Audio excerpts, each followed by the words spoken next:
Assalamualaikum warahmatullahi wabarakatuh.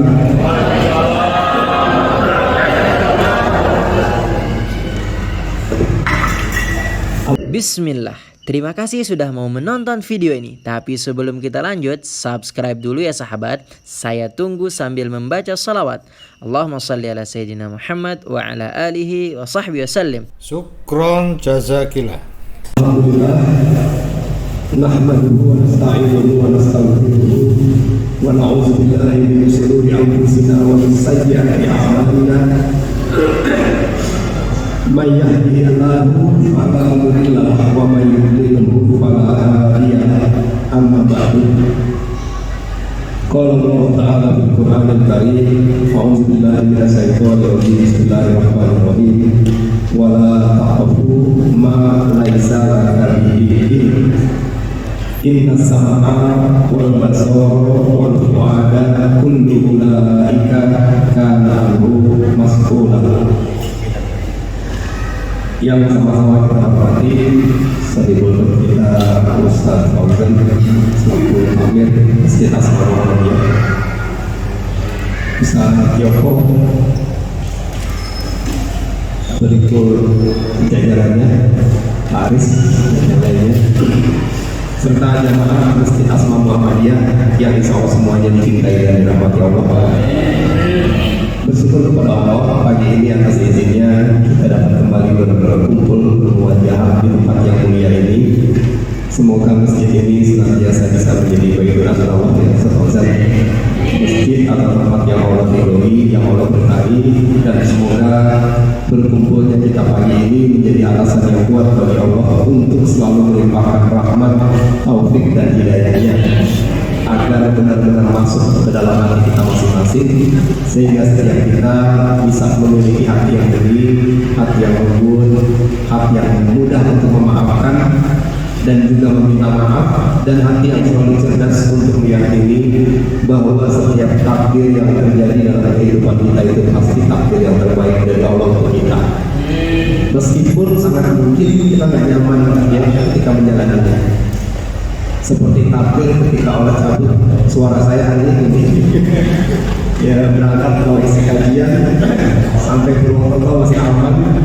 Kemarin isi kajian di hotel juga aman. Padahal kalau minggu tadi suaranya hilang. Jadi tadi saya berdoa, Gusti Allah tolong balikin suara supaya bisa jelas. Dan mudah-mudahan itu lebih jelas ya. Yang Aris lebih jelas Pak Aris dibanding di awal. Salawat dan salam selalu tercurah kepada junjungan kita, manusia terbaik sepanjang zaman, Nabi Muhammad beserta keluarganya, sahabatnya, dan semoga sampai kepada kita semua umatnya yang senantiasa berusaha untuk bisa mengikuti segala sunnah-sunnahnya sampai hari kiamat nanti. Bismillahirrahmanirrahim. Allahumma inna nas'aluka ilman nafi'a wa na'udzubika min ilmin la yanfa'. Ya Allah, berikanlah kami ilmu yang bermanfaat dan lindungilah kami dari ilmu yang tidak bermanfaat. Kita doakan juga jika pagi ini ada di antara sahabat kita, guru-guru kita mungkin yang tidak sakit, ya kita doakan semoga Allah berikan mereka hati yang ridho atas takdir Allah ini. Semoga sakit ini menjadi penggugur dosa sekaligus mengangkat derajat mereka di sisi Allah, dan semoga Allah kembalikan lagi kesehatannya, sehingga pada saat sehat nanti mereka semua sehat dan menerima pahala buah dari kesabaran saat ini. Untuk yang masih di jalan, semoga Allah lindungi, rahmat dan bahagiakan perjalanannya. Yang sedang berikhtiar, memudahkan ikhtiarnya. Untuk kita semua yang mungkin memiliki urusan hutang kepada pihak lain, semoga Allah tolong kita untuk bisa melunasi semua hutang kita tanpa perlu membuka pintu hutang yang baru. Untuk kedua orang tua kita, pasangan kita, anggota keluarga kita atau sahabat kita yang mungkin telah mendahului kita, semoga Allah memaafkan semua hilaf dan kesalahan mereka. Allah tutup semua aib-aib dari dunia dan di akhirat, dan Allah tempatkan mereka semua di tempat yang terbaik di sisinya. Kita juga selalu mohon kepada Allah semoga kita termasuk orang-orang yang Allah mudahkan untuk bisa sampai ke tanah suci ya Allah, bisa melaksanakan haji, umroh dengan makbul dan mabrur bersama-sama dengan keluarga yang kita cintai dan orang-orang yang kita sayang dalam keadaan sehat walafiat dan serba berkecukupan. Dan terakhir Bapak Ibu dan ya Allah, kita mohon kepada Allah untuk semua saudara-saudara muslim kita di Palestina dan di negeri manapun yang terzalimi, semoga Allah berikan mereka kekuatan, kesabaran dan keikhlasan hati yang sangat luar biasa. Allah datangkan pertolongan yang besar dan kemenangan yang besar, dan Allah ganti setiap perjuangan dan penderitaan mereka dengan surganya. Telah azimnya wafik dunia dan solihah. Al-Fatihah.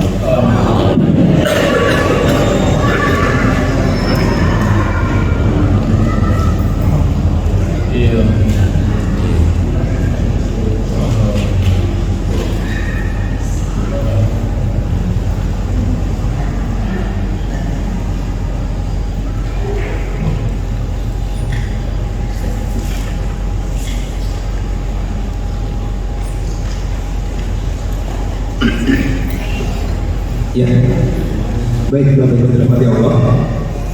Judul atau materi kajian kita hari ini berjudul Fastabiqul Khairat.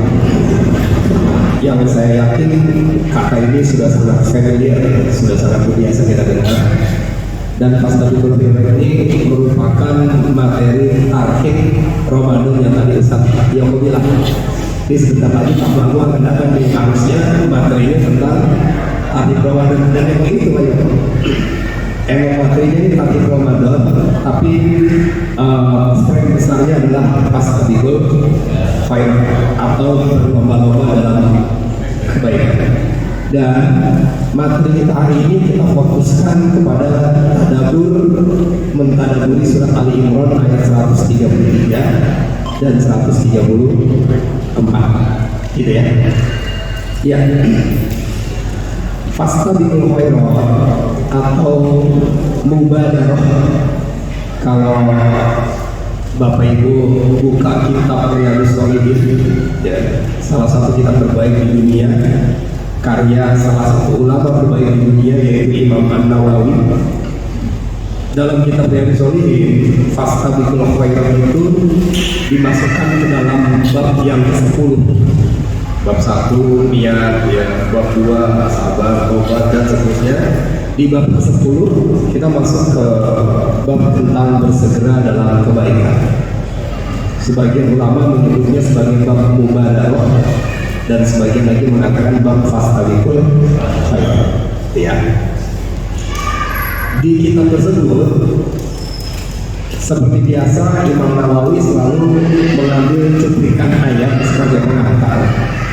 Dan ayat pengantar yang beliau pilih yang pertama adalah surat Al-Baqarah ayat 148. Ini penggalan ayatnya. Di dalam ayat tersebut ada kalimat Fastabiqul Khairat yang artinya dalam bahasa kita, maka berlomba-lombalah kamu dalam berbuat kebaikan. Jelas ya ini.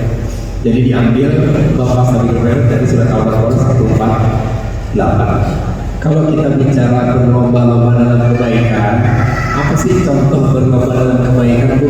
Satu aja. Berlomba-lomba dalam kebaikan contohnya apa?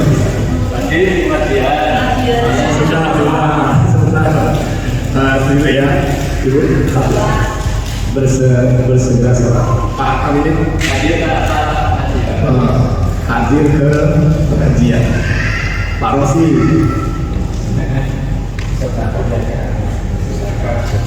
iya, berlomba-lomba dalam sedekah. Pak Aris apa? Rimpah. Ibu udah tadi berangkat majelis. Apa lagi? Berlomba dalam kebaikan apa lagi selain itu? Merebut pahala. Merebut pahala. Ya. Jadi orang mau sholat, orang mau bantuin, saya bantuin dulu. Ya namanya lomba duluan. Saya pikir merebut pahala orang mau sholat dijorokin. Oh ternyata gitu. Bersihin masjid, ya bersihin masjid, ngerapiin sendal. yang rapi itu saya aja orang ini kan gitu ya. Ya. Banyak sekali hal yang bisa kita lakukan yang berkaitan dengan berlomba-lomba dalam kebaikan. Itu ya. Banyak kan? Banyak yang bisa kita lakukan. Tapi menariknya Bapak Ibu sekalian, di kitab ini, di bab ini, ayat kedua yang dipilih oleh Imam An-Nawawi sebagai pengantar bab ini adalah surah Ali Imran ayat 133. Itu udah paling besar ya Pak, ya udah bisa lihat lagi ya Mas. Ini masih bisa sekali ya? Layar aja kan maksimal ya. Masih bisa besar gak sih? Mungkin di Bumurin atau di apa? Bedanya di Bumurin.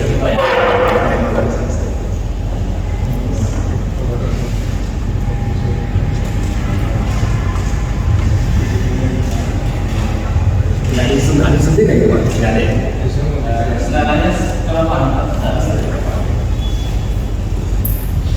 Ibu-ibu kita ada sini, ibu kebaca kan? Oh kebaca ya. Yang paling belakang bapak-bapak. Ya udah. Tapi nggak kelar ya. Oke baik. Jadi yang kedua, ayat yang dipilih ketika bicara tentang fastabiqul khairat ternyata surat Ali Imran ayat berapa Pak? 133 134. Wasari'u ila maghfiratin min rabbikum wa jannatin arduhas samawati wal ardu uiddat lil muttaqin.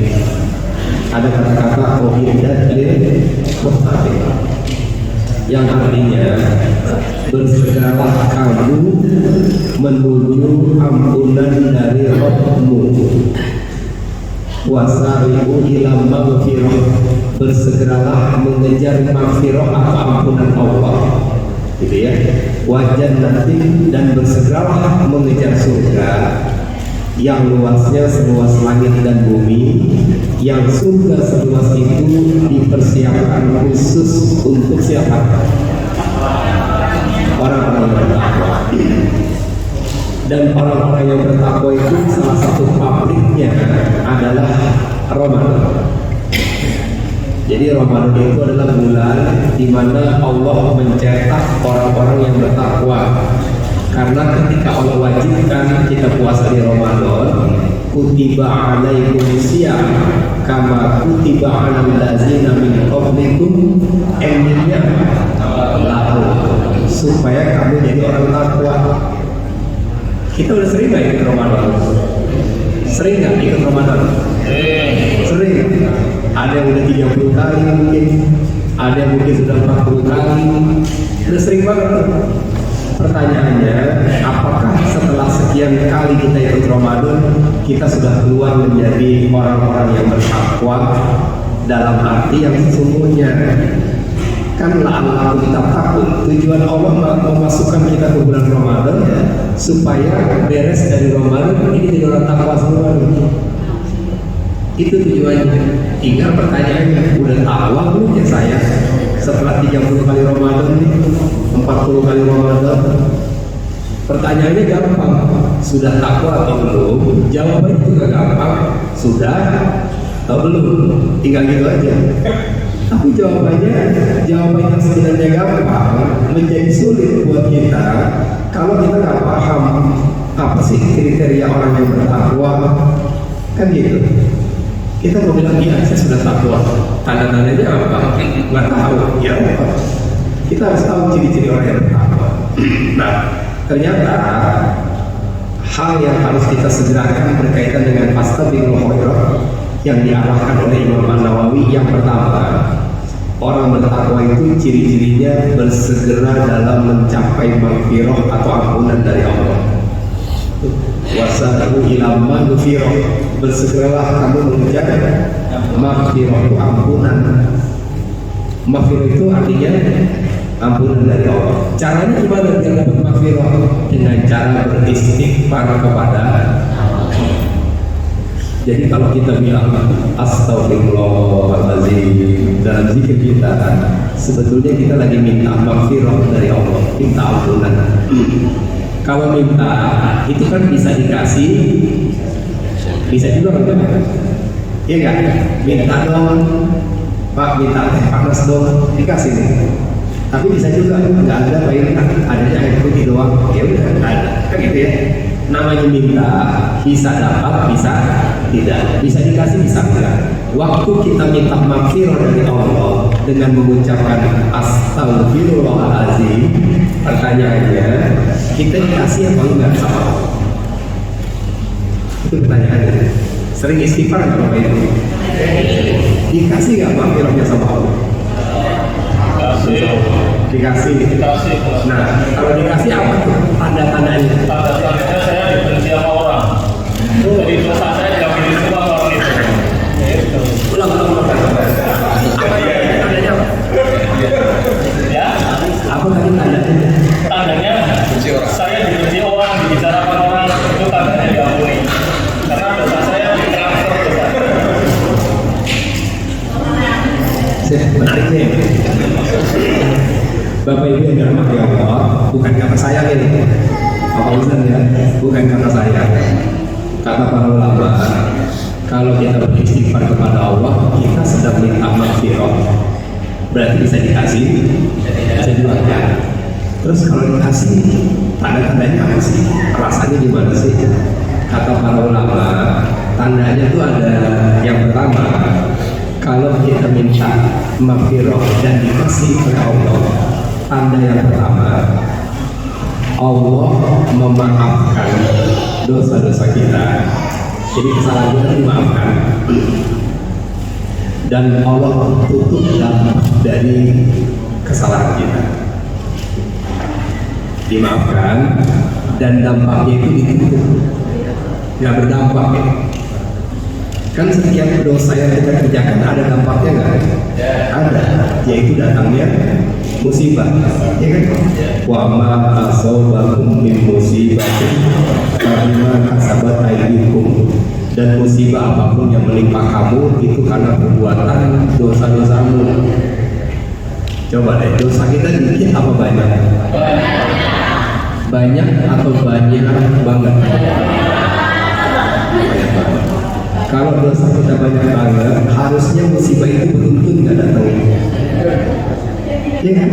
Logikanya nih, kalau dosa kita itu banyak banget, harusnya kan musibah nggak berhenti. Jam 1 kena musibah, 1:05 kena musibah, 1:56 kena musibah, harusnya kan begitu. Orang dosa kita banyak banget. Tapi kenyataannya begitu nggak?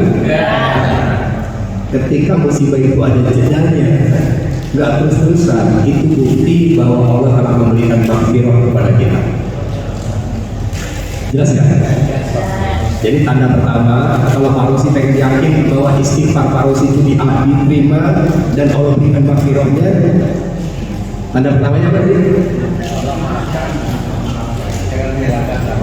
Iya, Allah maafkan dan Allah hilangkan dampak dari dosa kita, sehingga musibah nggak datang beruntun. Itu dampak itu yang pertama, ciri-cirinya. Ya, ciri yang kedua, kalau Allah berikan maghfirah kepada seseorang, ciri yang kedua, Allah tutup aib orang tersebut. Allah tutup aib orang tersebut sehingga nggak ada satupun makhluk yang mengetahuinya kecuali Allah. Pertanyaannya, pernah nggak Bapak Ibu merasa melakukan satu perbuatan dosa yang sampai hari ini pasangan Bapak dan Ibu nggak tahu sama sekali kalau kita pernah melakukan itu? Sering.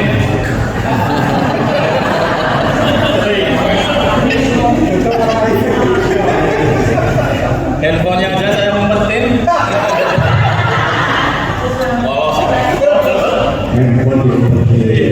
Handphone dikasih password, ya kan? Dan passwordnya istri nggak boleh tahu. Itu ciri-ciri itu. Pokoknya kalau suami udah pakai password, nah itu ciri-ciri ada something, ada sesuatu yang dia ingin istrinya nggak tahu. Begitupun sebaliknya. Ya, jadi tanda mendapatkan maghfirah adalah ketika Allah tutup aib kita atas orang lain, jadi nggak ada tahu. Mungkin kita pernah pakai uang sekolah waktu SMP dulu ya, kita uang SPP sama orang tua, kita nggak bayarin, kita pakai uang jajan. Terus mau bayar lagi bingung, akhirnya kita bilang lagi, Pak, Bu, mesti bayar uang jajan nih, mesti bayar uang gini nih, tutupin uang SPP yang kita pakai. Dan sampai hari ini orang tua kita nggak tahu, atau bahkan sampai orang tua kita meninggal, mereka nggak tahu kita pernah buat itu. Itu tanda Allah memberikan maghfirah sama kita. Kalau ada suami yang pernah membohongi istri dan sampai hari ini istrinya nggak tahu, udah dibohongin sama suaminya, itu juga tanda si suami mendapatkan maghfirah. Iya. Iya kan? Sama. Istri yang pernah nyomot duit dari kantong suami, suaminya nggak tahu, karena duitnya banyak, ratusannya banyak kan itu. Yang kedua, suaminya nggak sadar. Suaminya tahu. Ini nggak tahu nih, ini suaminya nggak tahu ceritanya. Nggak sadar uang ini yang istri, ya udah istrinya pakai buat apa misalnya. Tapi sampai dengan hari ini suami nggak tahu. Itu juga tanda bahwa istighfar itu diberikan maghfirah sama Allah. Coba deh Bapak Ibu bayangin ya, bayangin. Seandainya tidak ada maghfirah dari Allah, artinya setiap aib dan dosa kita dibongkar sama Allah, Allah nggak tutup.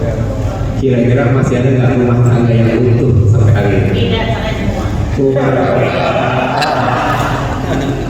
Ini berantakan semuanya. Ini janda semua.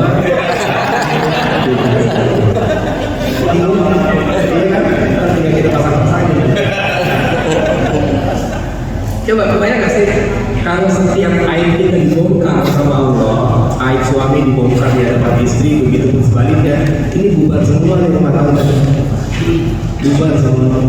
Kan sabar, Ustaz. Iya. Kan sabar. Ini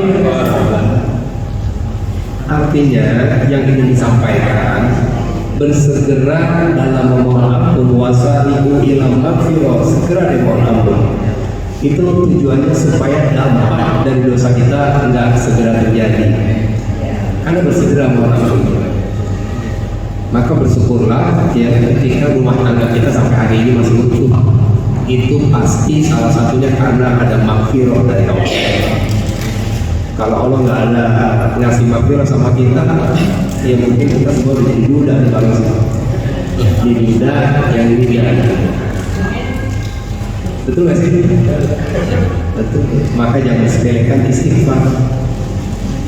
Habis sholat istighfar. Pokoknya istighfar itu jangan dianggap sepele dan segera. Setiap kita sadar telah melakukan perbuatan dosa atau maksiat, wasari'u ila maghfiratin min rabbikum, bersegeralah mendapatkan maghfirah dari Allah. Jadi kalau ibu habis membentak suami, jam 6 pagi membentak, jam 6 lewat 1 langsung istighfar sama Allah. Gak usah nunggu tadi habis juhur saya istighfar, langsung. Kalau nunggu juhur bisa jadi jam 9 Allah firman udah selesai. Jelas gak? Segera pokoknya. Aduh bentak suami, astagfirullah. Habis bohongin istri sama, habis bohongin istri, astagfirullah. Biar dampaknya nggak langsung datang. Jelas gak teman-teman? Ciri-ciri yang pertama orang bertakwa. Ingat, orang bertakwa itu output dari orang yang puasa di Ramadan. Ciri pertama, mereka bersegera dalam beristighfar, wajannatin, dan bersegera mengejar surga.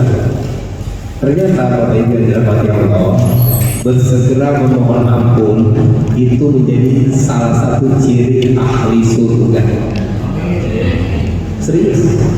Salah satu ciri ahli surga adalah orang yang selalu bersegera dalam kebaikan. Di antaranya bersegera beristighfar kepada Allah. Lanjut. Setelah ayat 133, ayat berikutnya Allah menjelaskan kembali kriteria orang yang bertakwa, yaitu allazina yunfiquna fis sarra'i wad dharra. Orang bertakwa itu orang yang selalu bersegera dalam berinfak, baik di waktu lapang maupun sempit. Kalau Bapak Ibu sudah mengerti ayat ini, di bab 10 ini, Imam Nawawi ingin mengajak kita menaikkan levelnya. Ini kan nggak ada kata segera ya. Orang bertakwa itu orang yang berinfak di waktu lapang maupun sempit. Ada nggak kata bersegeranya? Nggak ada. Terus kenapa Imam Nawawi pilih ayat ini? Coba Bapak Ibu perhatikan ya. Lapang dan sempit. Ada orang minta sumbangan ke kita, minta sumbangan hari ini, kita belum pegang uang banyak, ada uang tapi sedikit. Terus kita bilang, Pak, nyuruh sewu, besok balik lagi deh, 2-3 hari. Jangan sekarang. Kalau sekarang bonus saya belum cair, silahkan balik 2 atau 3 hari lagi. Waktu dia bilang begitu, berarti kondisi dia tuh lagi lapang atau lagi sempit? Lagi sempit. Maka dia nggak ngasih. Dia suruh balik 3 hari lagi, berharap 3 hari kemudian kondisinya sudah lapang. Jelas seperti ini? Kata Allah, orang takwa itu lapang berbagi, sempit berbagi. Jadi nggak perlu nunggu 3 hari lagi datang. Kalau dia akan berbagi hari ini, walaupun dengan jumlahnya sedikit, berarti dia bersegera nggak dalam berinfak atau bersedekah? Ya kan? Waktu sempit itu artinya bersegera, nggak usah nunggu gajian, nggak usah nunggu bonus cair. Kalau kita hari ini bisa kasih cuma 500 perak, kasih 500 perak. Nah, bersegeranya itu menjadi alasan Allah memasukkan kita segera juga ke surga. Makanya wasari'u ila maghfiratin min rabbikum wa jannatin, disambung dengan kalimat dan surga yang seluas langit dan bumi. Jadi cepat tidaknya masuk kita ke dalam surga tergantung cepat tidaknya kita beristighfar, tergantung dari cepat atau tidaknya kita dalam berbagi atau bersedekah. Ini bukan tentang jumlah, ini tentang mental mau berbagi dalam Islam. Jelas ya tidak? Berikutnya menarik nih Pak Kabir. Wal kaziminal ghaiz. Apa artinya Pak? Wal kaziminal ghaiz artinya apa? Iya. Berarti berikutnya wal kaziminal ghaiz artinya orang yang mampu atau mengendalikan amarahnya. Mengendalikan apa?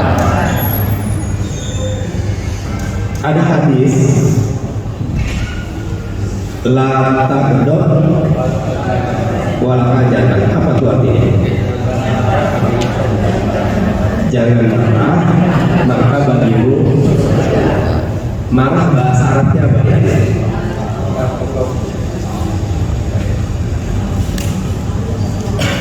Taqdor, tanya antar. Tomirnya kemudian ada kata godok. Ya. Jadi marah di hadis ini bahasa Arabnya adalah godok.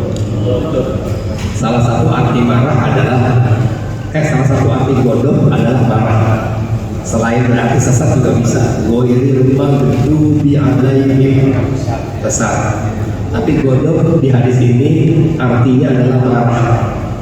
Marah ya. Tapi di ayat tadi wal kaziminal ghaiz, marah itu harus dengan kata godok atau kata goizo? Goizo, bukan godok. Iya kan? Iya kan? Kenapa nggak wal kaziminal godok? Dan lagi-lagi ini rahasianya luar biasa. Kenapa Imam Nawawi memilih ayat ini dimasukkan ke bab fastabiqul khairat? Nggak ada kata segera di sini. Emang ada kata segera, tapi ada kata gois yang berarti marah, dan godok juga berarti marah. Jadi ada, Bapak Ibu perhatikan, ada godok, ada gois. Ya di sini ya, ada godok, ada gois.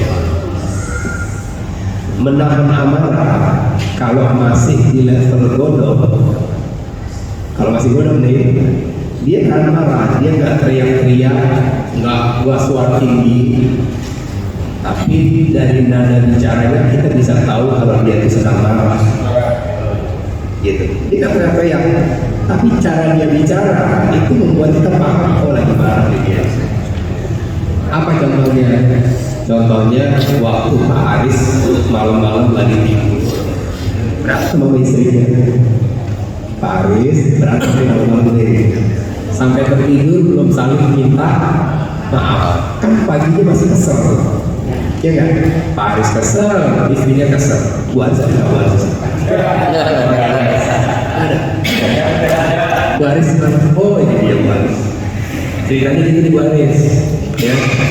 Nah pas bangun subuh belum baikan deh, belum gitu, belum. Kita baikan gitu belum, masih marahan. Terus Pak Aris nanya, manggilnya sekian atau subuh manggilnya? Mi.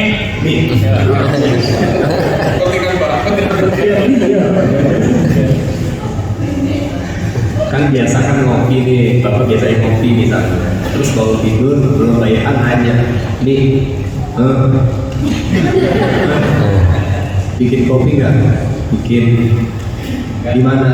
Lihat aja di bawah. Lihat aja di bawah. Nggak teriak kan? Tapi kalau ditanya bikin kopi nggak bikin. Di mana? Lihat aja di bawah. Kira-kira Pak Aris ngerti nggak? Nih istri lagi senang apa lagi bahagia kira-kira? Lagi mana? Masak nggak nih? Masak apa? Biasa. Lihat aja tuh. Lihat aja. Lihat aja.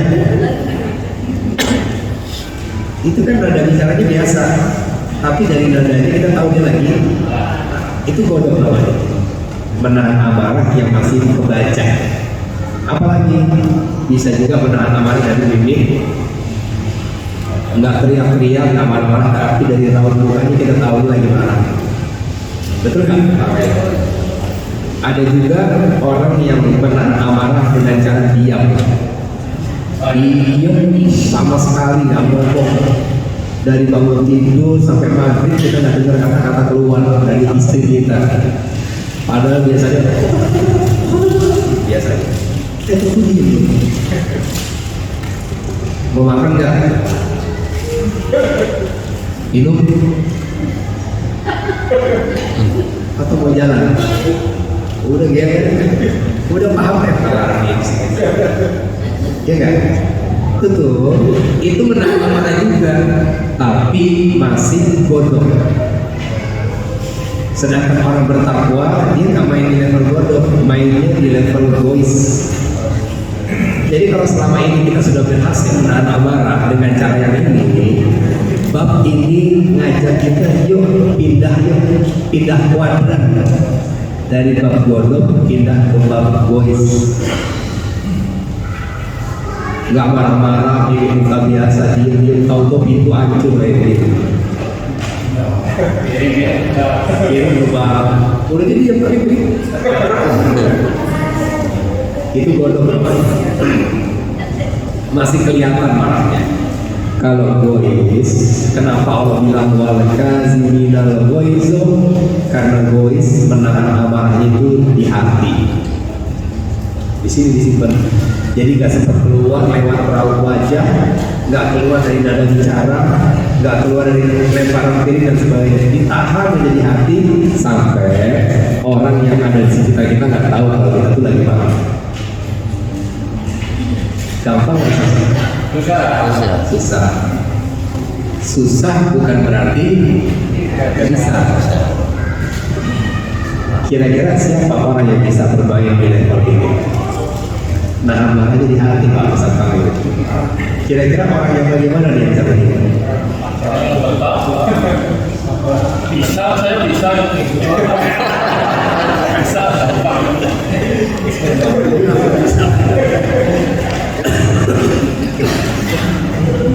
Perhatikan Bapak Ibu.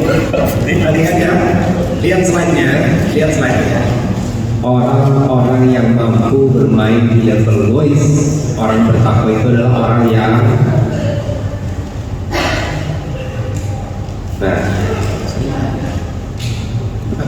terlatih saat yang lihat saya lihat sini ini tadi begini misalnya nggak kelihatan. Jadi orang yang mampu bermain di level itu lihat slide ada perubahan di situ. Nah, gitu dia. Tapi sakit hati. Nah, orang yang mampu bermain di level voice adalah orang yang sudah terlatih Relatif terbiasa nggak saya marah, bikin kesalahan, saya nggak marahin. Padahal saya harus marah, tapi saya tahan. Itu voice itu maksudnya. Harus saya harus marah, tapi kok saya tahan. Iya voice. iya, namanya voice. Yang penting bukan yang berubah, bukan yang berubah, dan bicara nggak berubah, ini semua seperti biasa aja gitu. Padahal ada amarah yang kita tahan di situ. Nah itu voice. Dan orang bertakwa wal kaziminal voice. Nahannya di hati. Nahan di hati berarti bersegera kan? Iya. Jangan sampai keluar, dibuka. Tuh kenapa dipilih ayat ini sama Imam An-Nawawi? Berarti bukan sekedar nahan marah nih. Hari ini kita naikin level kita, segera menahan amarah. Bukan sekedar istighfar, tapi segera beristighfar. Jelas sini. Bukan sekedar bersedekah, tapi segera bersedekah. Meskipun dengan jumlah yang tidak besar. Tapi apakah marah itu tidak dibolehkan ketika kemudian ada orang yang barangkali mungkin melanggar tata tertib dan aturan ya dalam Islam? Enggak ada larangan marah boleh. Kita dibolehkan marah sama orang yang melanggar tata tertib, boleh kita marah. Kan Rasul bilang kalau kamu melihat ada pelanggaran berubah. Kalau bisa dengan tangan, pakai tangan. Dengan kekuasaan. Kalau nggak bisa, pakai lisan. Nggak bisa pakai lisan, pakai hati. Jadi berarti boleh nggak? Boleh. Boleh. Boleh kalau untuk hal-hal seperti itu. Tapi kalau untuk hal-hal lain yang sifatnya sangat duniawi, Rasul ngajak Allah ngajak kita untuk bermain di level voice. Gitu. Kalau cuma gara-gara minta keluar rebus dikasih keluar ceplok, biasa keluar rebus, tahu isi pakai keluar ceplok, itu kan dunia banget ya. Ya gak usah marah kayak gitu sih. Ya Allah cuma begini doang. Terus nggak harus marah. Iya, gak harus marah, ini urusan dunia nih. Kan gitu. Ngapain masalah? Iya kan? Oke lanjut ya. Nah, yang bisa seperti ini, yang bisa main di sini, dari sini pindah ke sini, itu orang yang jam terbang sakit hatinya udah tinggi, baru dia bisa begitu. Suami istri baru nikah, suaminya perokok berat. Hari pertama nikah, ternyata habis rokok, matiin rokoknya di pot bunga kesayangan istrinya. Baru hari pertama nikah nih, ya kan? Kan istrinya ngomong, Mas, Bo ya jangan di situ matiinnya. Gitu. Dan hari kedua nikah tetap aja di teras begini, matiin lagi di tempat yang sama. Istrinya tegur lagi, Mas, itu kan ada asbab. Hari ketiga masih begitu. Tahu-tahu udah 20 tahun pernikahan, masih begitu juga orang bertanya. Setelah 20 tahun pernikahan, tetap aja matiin rokoknya di situ. Pertanyaannya, setelah 20 tahun nikah, kira-kira istrinya masih bilang nggak, Mas, Boya masih ngomong nggak? Udah ngomong lagi. Tapi teman istrinya yang lihat, yang baru pertama kali lihat, kira-kira emosi nggak? Kamu kok diem aja sih, suami matiin rokok itu kan juga kesayangan kamu. Apa kata istrinya? Ya Allah, udah 20 tahun saya ngadepin dia. Marah yang cuma nggak boleh. Iya nggak? Ya udah antepin aja deh. Kenapa? Terlatih sakit hati. Karena udah terlatih, ya udah disimpan aja di hati. Nah, ketika seorang istri bisa bersikap seperti itu, karena jam terbang sakit hatinya sudah tinggi, itu berarti si istri sudah pindah kuadran dari kuadran bodoh, pindah ke gois. Iya nggak? Kalau dia sudah pindah ke takwa dan gois, berarti dia sudah masuk ke golongan orang-orang yang bertakwa. Dan kalau dia sudah masuk ke golongan yang bertakwa, dia berhak atas surga yang Allah janjikan tadi. Uiddat lil muttaqin. Surga itu buat orang yang jam sakit hatinya udah tinggi. Jelas kan? Jadi bersyukur nggak kalau punya suami yang nyebelin?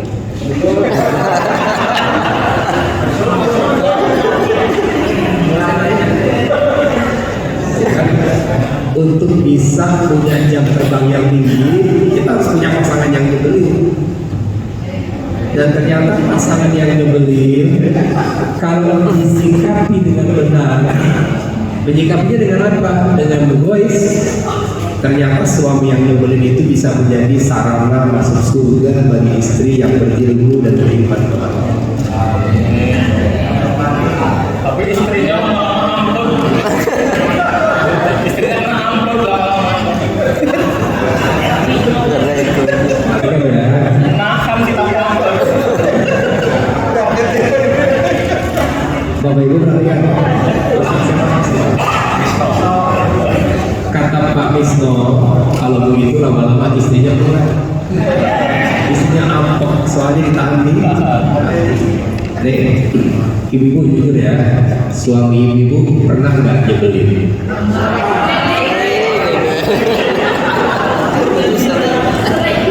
Pertanyaannya pernah apa enggak, bukan sering. Pertanyaan berikutnya, sering nggak nyebelin? Kan gitu ya. Nah, kalau suami ibu sering nyebelin, pertanyaan berikutnya, pernah nggak suami ibu baik sama ibu? Sering nggak? Jadi suami ibu yang sering nyebelin ini ternyata sering juga baik sama ibu, ya kan? Nah, ibu kenal sama Asia? Siapa? Asia itu istrinya Firaun. Suaminya itu nyebelinnya pol. Dari Senin sampai Minggu tuh nyebelin terus. Dari awal nikah sampai akhir hayatnya suaminya tuh nyebelin. Pertanyaannya, apakah Asia kemudian apa tadi bahasanya? Asia apa? Asia nggak apa. Kenapa Asia nggak apa? Karena amarahnya yang ditahan di hati itu nggak disimpan di hati, ditumpahin sama Asia. Itu ditumpahinnya bukan kepada sahabatnya, bukan kepada iparnya, bukan ke mertuanya, dia tumpahin terus kepada rohnya. Kan di medsos juga. Nggak ditumpahin di status.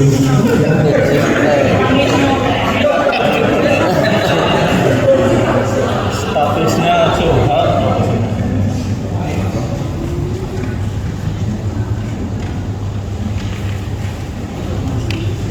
Wa daraballahu masalan lil ladzina amanu ra'ata fir'aun is qala rabbi ibni li 'indaka baitan fil jannah wa najjini min fir'auna wa 'amalihi wa najjini minal qaumiz zalimin.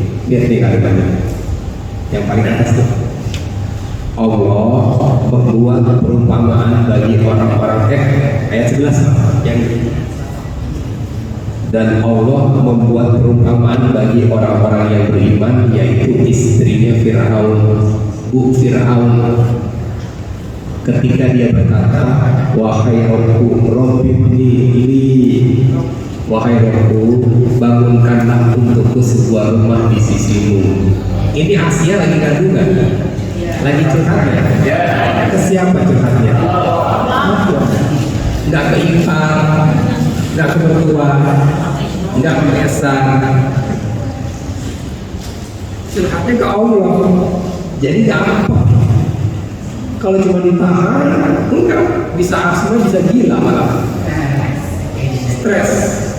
Banyak yang bilang, wah bisa gila pak, emang bisa gila pak kalau ditumpahin. Tapi jangan tumpahin ke sembarang pihak. tumpahin hanya kepada yang memberikan takdir itu kepada kita, yaitu Allah. Ya Allah, suami saya itu masalah. Asia kan itu tumpahin. Rabbi nili indaka baitan fil jannah. Ya Allah, bangunkan aku surga dong. Bangunkan aku rumah di sisimu di surga. Asia kan minta apa? Asia cuma minta tolong bangunkan surga. Kenapa?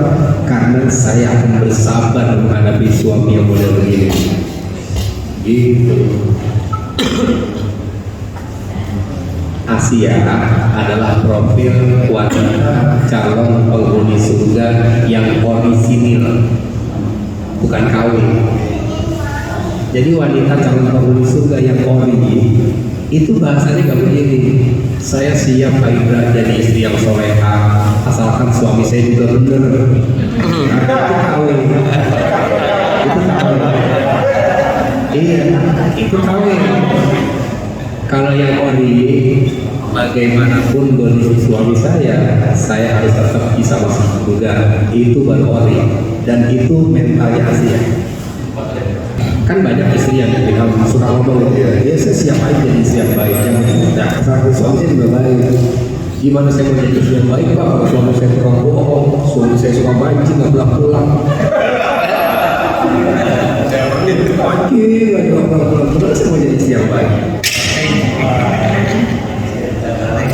Wanita ori, wanita calon penghuni surga yang ori, dia itu nggak bisa disetir oleh pihak manapun.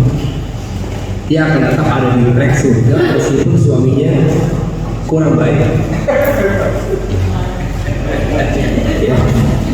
Coba lihat ayat 10-nya. Ayat 10-nya. Daraballahu masalan lil ladzina kafaru ra'atan nuhi wa ra'ata lut kanat tahta abdain min ibadina sholihaini fa khanatahuma falam yughni anhuma minallahi shay'an wa qila dukhulun nar ma'a dakhilin. Orang yang menduga yang ini anaknya, yang ini istrinya Pak Ustadz, yang pada saat itu istrinya Pak Ustadz kan gitu. Coba lihat ayat 10. Allah membuat perumpamaan bagi orang-orang kafir, yaitu istrinya Nabi Nuh dan istrinya Nabi Nuh. Ya, suaminya bukan Ustadz, Nabi suaminya. Tapi ternyata bersuamikan Nabi tidak membuat mereka bisa surga. Kenapa? KW. Mereka KW. Wanita yang ori, calon penghuni surga, dia nggak peduli mau kayak apapun kelakuan suaminya, dia akan tetap masuk surga. Dan itu Asia. Itu kan istrinya Pak Ustadz, ini istrinya Nabi Nuh nih. Itu kan istrinya Ustadz, ini istrinya Nabi Nuh kok. Nabi bukan Ustadz nih. Itu kan anak Ustadz, anaknya Nabi Nuh, kufur. Ini tentang pembuktian kita kepada Allah, kita ini ori atau KW sih? Ayo, pengen jadi orang ori atau calon penghuni surga yang KW? Kalau ori berarti hampir gantung bagaimana suaminya kan? Umar itu istrinya galak. Umar galak kan? Umar galak, setannya takut sama Umar. Tapi Umar takut sama bininya. Kan berarti bininya lebih setan dari setan gitu. Iya kan? Pertanyaannya, Sayyidina Umar calon penghuni surga apa bukan? Minggu ini hisab kata Rasulullah, tanpa hisab. Real calon penghuni surga. Kenapa? Setiap bininya Umar langsung mode sayang. Tiap istrinya marah, Umar dia kan baik. Marah dia baik. Kok bisa tiap hari begitu?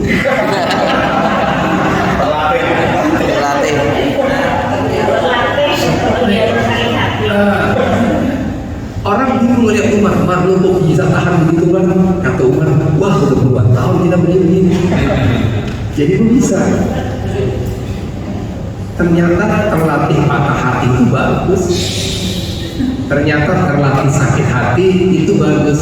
Karena dengan cara itu Allah mengantarkan kita pindah dari kuadran bodoh ke kuadran boys. Saya nggak tahan Pak Ustadz, dengan kelakuan suami saya. Ngadu kalau nggak tahan. Jangan ke orang, jangan ke manusia ngadunya kayak Asia. Rabbi ini indaka baitan fil jannah, ya Allah, tolong bangunkan aku rumah di surga di sisimu. Ngadunya sama Allah. Kenapa? Ngadu sama Allah itu privasinya aman. Kalau ngadu sama manusia, kita sedang ngadu kepada pihak yang sama-sama lemah dengan kita. Kita ngadu kepada pihak yang belum tentu bisa memberikan solusi.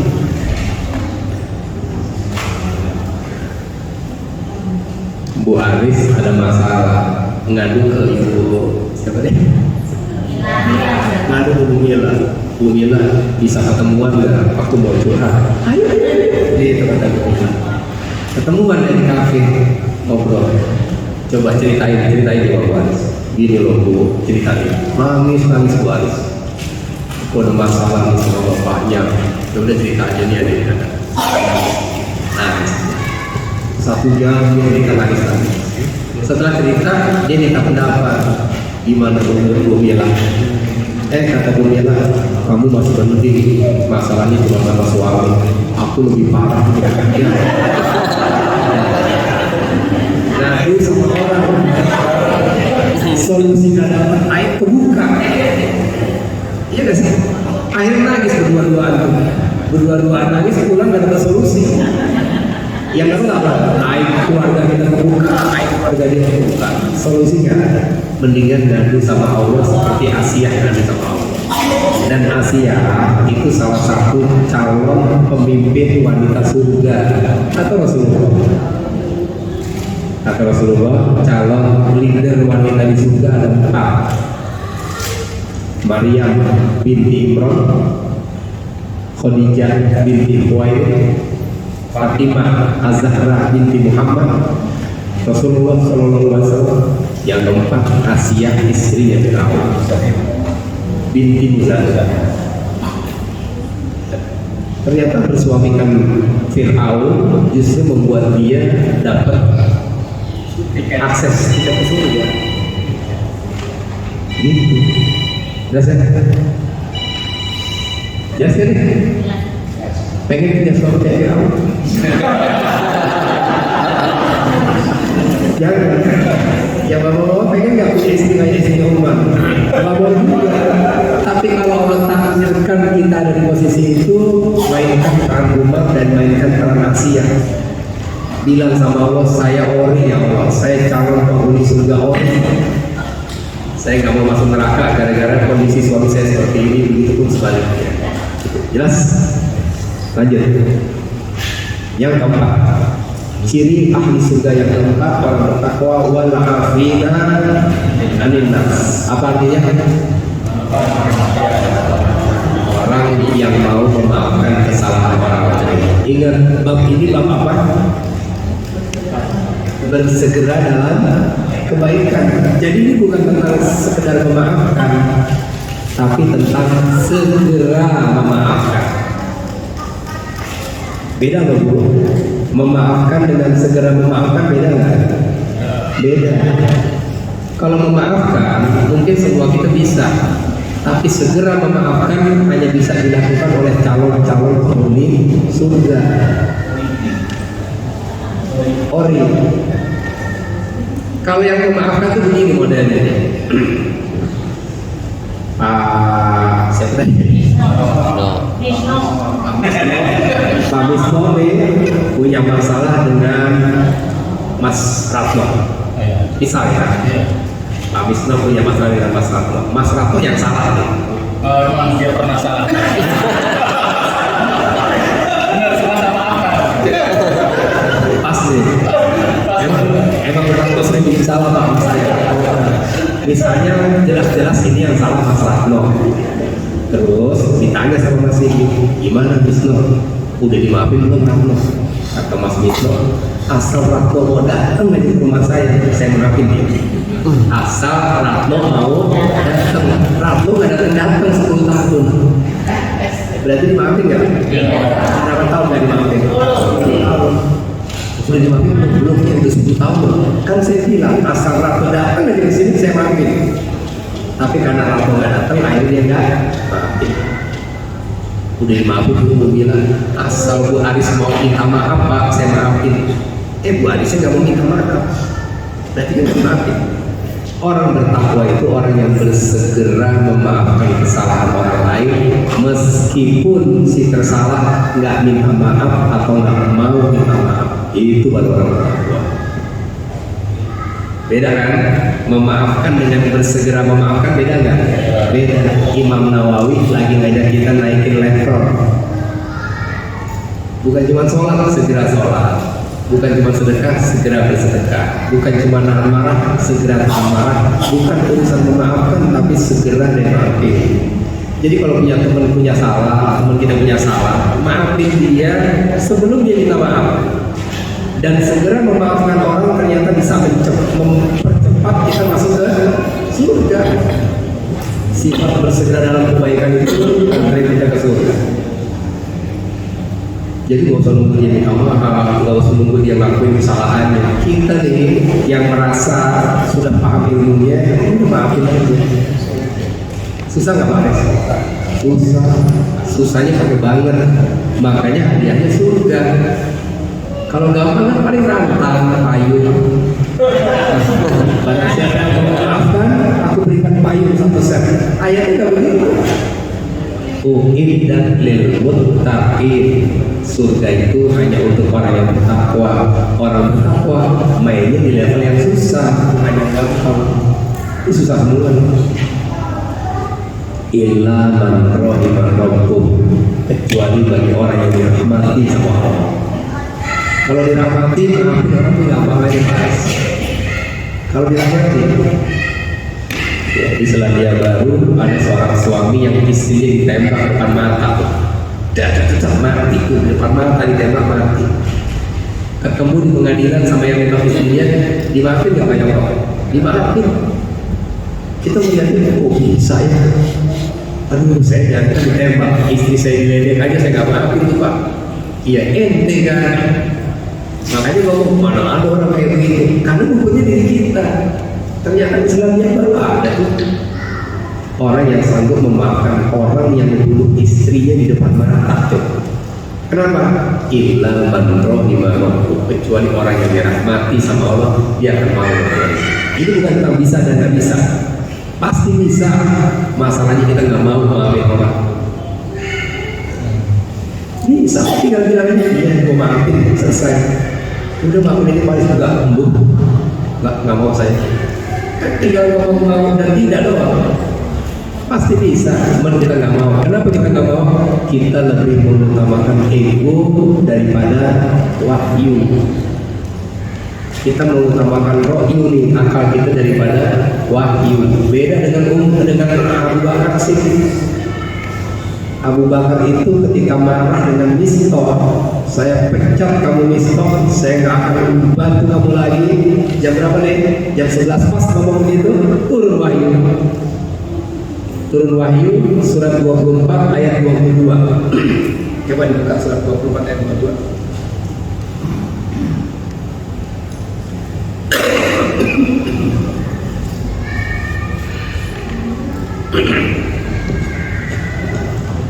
Wala ya'tali ulul fadli minkum was-sa'ati ayyutu ulil qurba wal masakina wal muhajirina fi sabilillah wal ya'fu wal yasfahu wal ya'fu wal yasfahu. Dan hendaklah mereka memaafkan dan berlapang dada. Jam 11 pas Umar pecat Mistah, 11 lewat 2 Abu Bakar pecat Mistah, 11 lewat 2 turun ayat ini.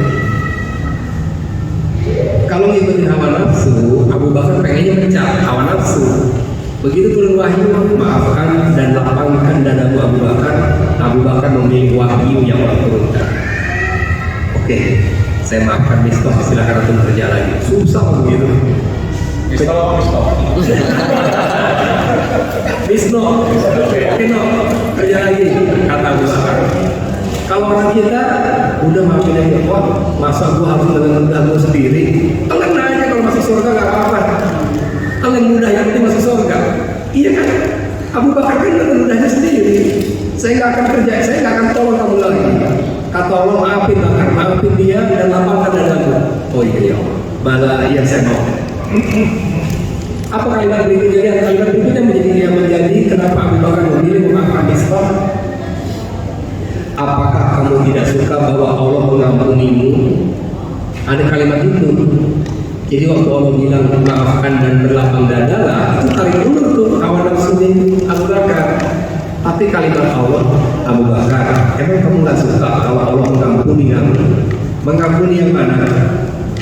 Sumpah yang barusan, wallahi saya tidak akan tolong kamu misbah. Itu fatal. Bersumpah pakai nama Allah nggak mau nolong orang, itu salah. Salah besar. Butuh nggak ampunan dari Allah? Butuh. Ketika Abu Bakar butuh ampunan dari Allah, maka Abu Bakar menurunkan egonya yang dia usul wahyu Allah. Iya, saya maafkan misbah.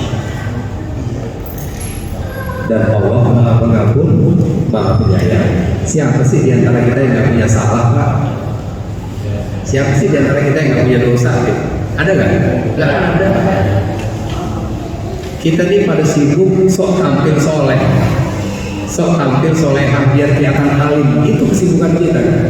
Kemana-mana pakai peci, pakai baju koko, bawa tasbih, biar kelihatan alim.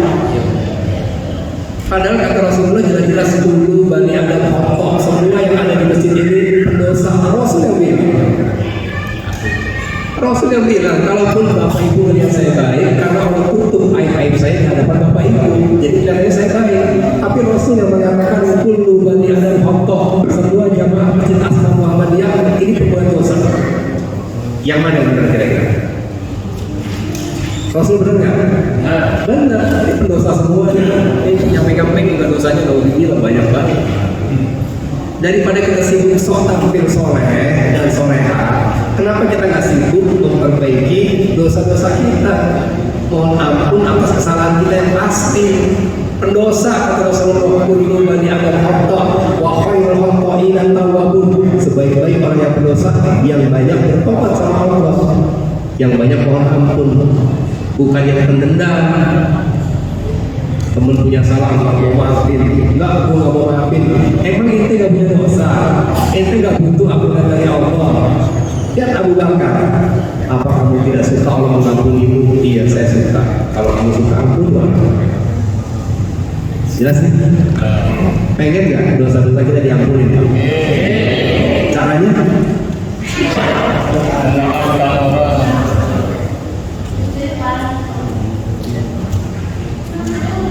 Surat Ar-Rahman ayat 60.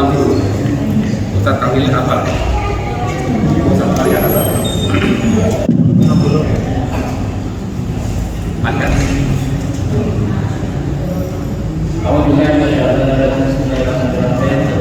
al-jazaa wal ihsan ila dzikran fa bi ayyi ala rabbikum katiban wa min dunihi ma jannatan mudhamatan.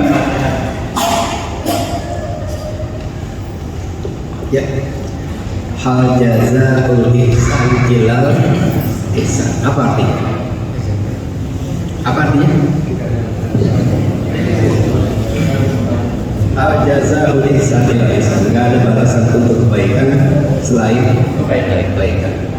Nggak ada balasan kalau kita suka menghormati orang kecuali Allah akan menghormati kita. Nggak ada balasan kalau kita suka nolong orang kecuali Allah akan tolong kita. Nggak ada balasan kita memaafkan orang kecuali Allah akan mengampuni dosa-dosa kita. Jadi kalau kita sadar dosa kita banyak, jangan pelit maafin orang. Kalau kita sadar dosa kita banyak, jangan susah maafin orang. Gampang-gampang maafin orang, maka balasannya Allah akan gampang aja maafin kita. Pengen nggak Allah gampang maafin kita? Habis itu baru angkat tangan nih, baru angkat tangan. Ya Allah, udah gue maafin. Kan enak. Belum sempat ngomong. Baru assalamualaikum. Assalamualaikum gitu. Udah tenang, udah tak maafin gitu kan. Enak.